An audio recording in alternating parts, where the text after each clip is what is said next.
Carla at Papa Joms nagpakilig na naman sa cruise ship. May padikit-dikit pa ito sa mukha, yan malalaman natin yan mamaya.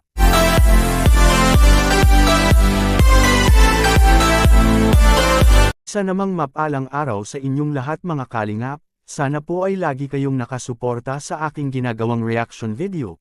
At kung nagustuhan po natin ang ganitong kwento, huwag po nating kalimutang mag-subscribe sa maliit na channel na ito, at paunawa ating tapusin ang kabuohang nilalaman nito. Siyempre huwag din nating kalimutang suportahan ang ama ng kalingap na si Val Santos Matubang at Kalingap Rab. Kilig more na naman mga kalingap ang ating baby Carla at Papa Joms sa kanilang dinner sa cruise ship na may padikit-dikit pa ito sa mukha ang Joms Carl. Pero bago ang lahat balikan muna natin mga kalingap ang nagaganap sa ika-58 na yugto ng Joms Carl mga kalingap. Kung nakapanood ka man nito ay tiyak na isa Karen siguro na kinilig sa dalawa mga kalingap na mapapawaw ka talaga sa kanilang over na yakap sa isa't isa. Na di natin akalain na gugulatin tayo nito kay Carla at Papa Joms sa kanilang paghigpit na yakap na sobra ang kilig nito. Mapapatalon ka na lang talaga sa kakilig na pati ang kasama nila ay napapasigaw na lang bigla habang nanonood mga kalingap.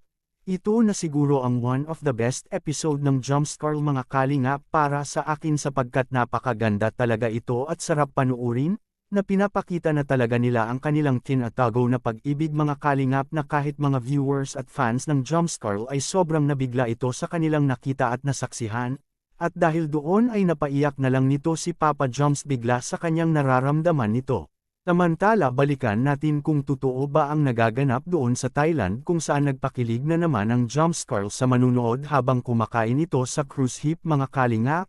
Well yes na yes po mga kalingap, may katotohanan po ang lahat ng iyon mga kalingap na nagpakilig na naman ang Joms Carl sa mga manunood. Nasa Manila pa ito at mapa Thailand din pala ay nagpakilig parents sila mga kalingap.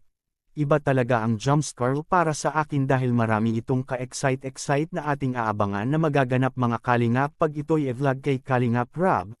Tulad na lang nito na may pabulong-bulong pa si Papa Joms kay Carla at may padikit-dikit pa ito na ating nakikita mga kalingap.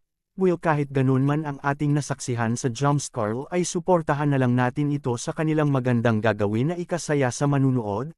At ito pala ang maikling kuha sa cruise ship na nagpakilig na naman ang ating baby Carla at Papa Joms. Makikita po natin sa video.